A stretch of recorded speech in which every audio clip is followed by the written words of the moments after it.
नमस्कार मित्रांनो, तुमचं स्वागत आहे माय डिजिटल डायरीज या आपल्या यूट्यूब चॅनलवर. Hey my digital डायरीजचं Marathi channel आहे आणि तुम्ही पाहत आहात ए आय डिक्शनरी अर्थात ए आय शब्दकोश ही मालिका. कल्पना करा, तुम्ही मोठ्या ऑफिसमध्ये काम करताय. तिथे एक टीम आहे. त्या टीममधलं कोणीतरी डेटा गोळा करतंय, कोणीतरी रिपोर्ट लिहितंय, कोणी क्लायंटशी बोलतंय. पण या सगळ्यांना एकत्र कोण सांभाळतं? कोण ठरवतं आधी काय करायचं? कोणी कोणतं काम करायचं आणि शेवटी सगळं एकत्र कसं करायचं? आपल्या ए आयच्या जगात या प्रश्नाचं उत्तर आहे ऑर्केस्टर एजंट. पुढच्या काही मिनिटात आपण बघणार आहोत हा ऑर्केस्टर एजंट नक्की काय आहे, तो कसा काम करतो, त्याची जबाबदारी काय आहे. चला तर मग सुरुवात करूया. ऑर्केस्टर एजंट.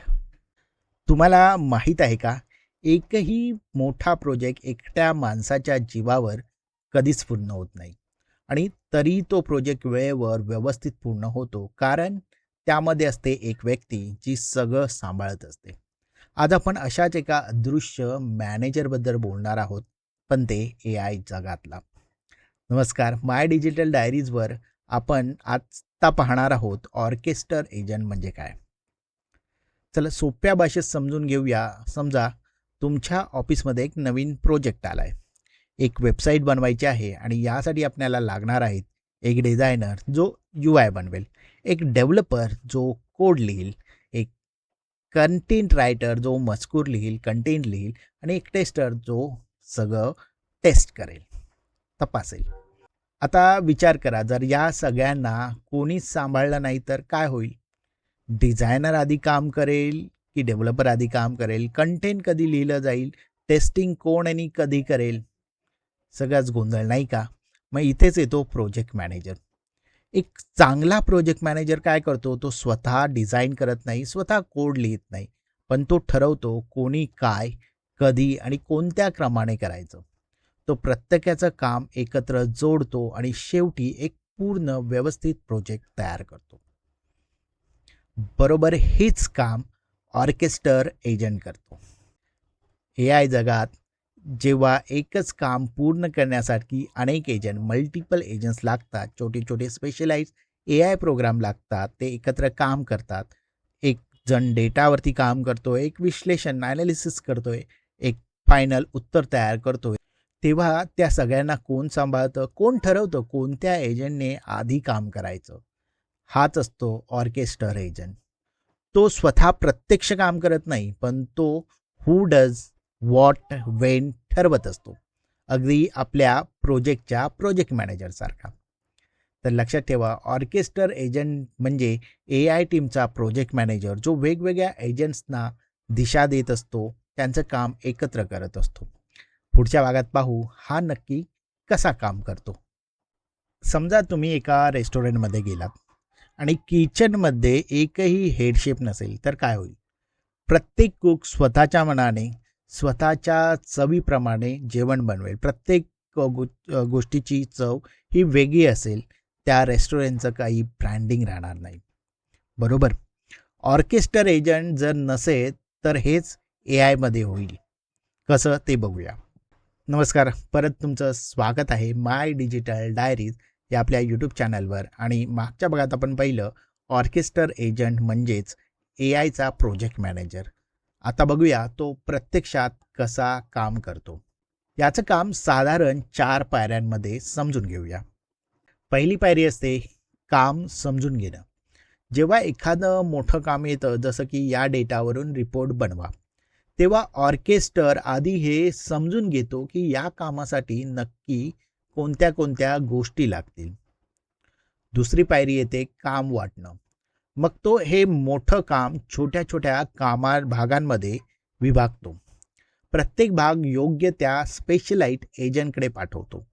जसं एक PM वेगवेगळ्या कामं वेगवेगळ्या टीम मेंबर्सला देतो, डिझायनरला डिझायनिंग देतो, डेव्हलपर्सला डेव्हलपमेंट करायला सांगतो.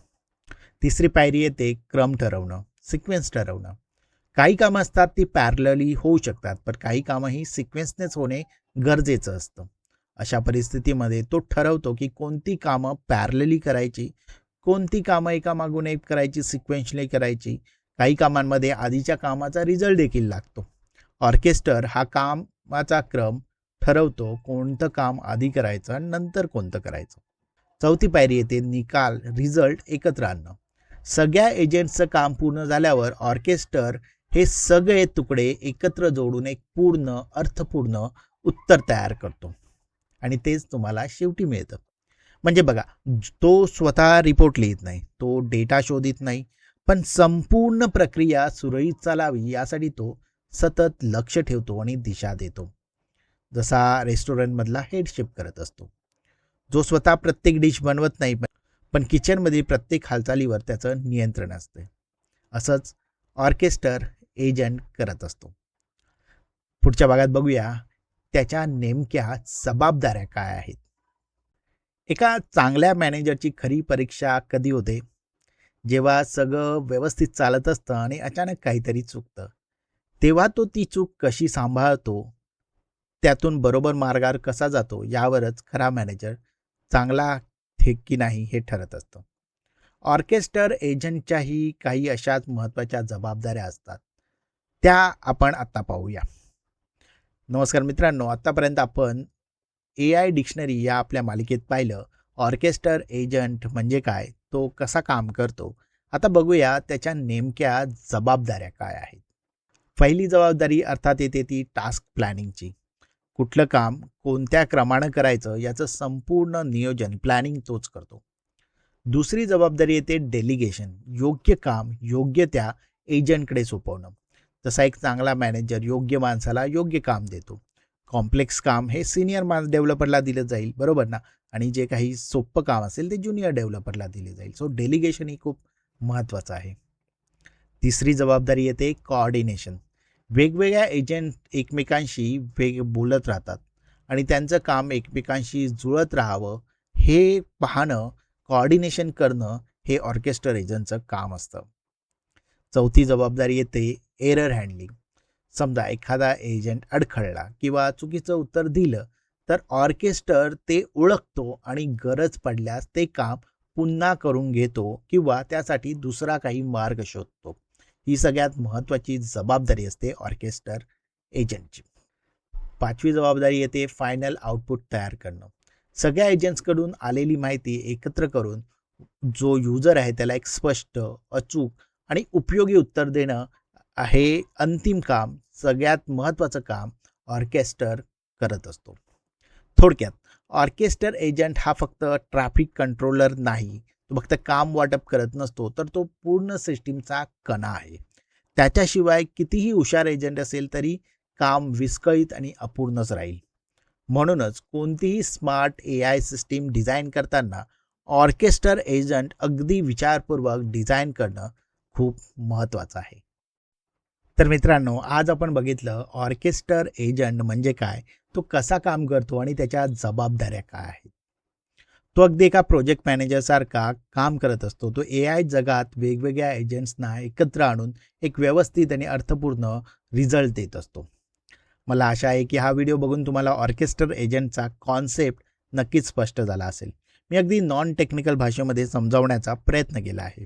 हा व्हिडिओ आवडला तर व्हिडिओला नक्कीच लाईक करा, तुमच्या मित्रांसोबत शेअर करा आणि अशाच सोप्या भाषेत AI आणि टेक्नॉलॉजी समजून घेण्यासाठी आपल्या माय डिजिटल डायरीज या चॅनलला सबस्क्राईब करायला विसरू नका. आणि हो, बेल आयकॉन देखील नक्कीच दाबा. मी भेटेल पुढच्या भागामध्ये. धन्यवाद.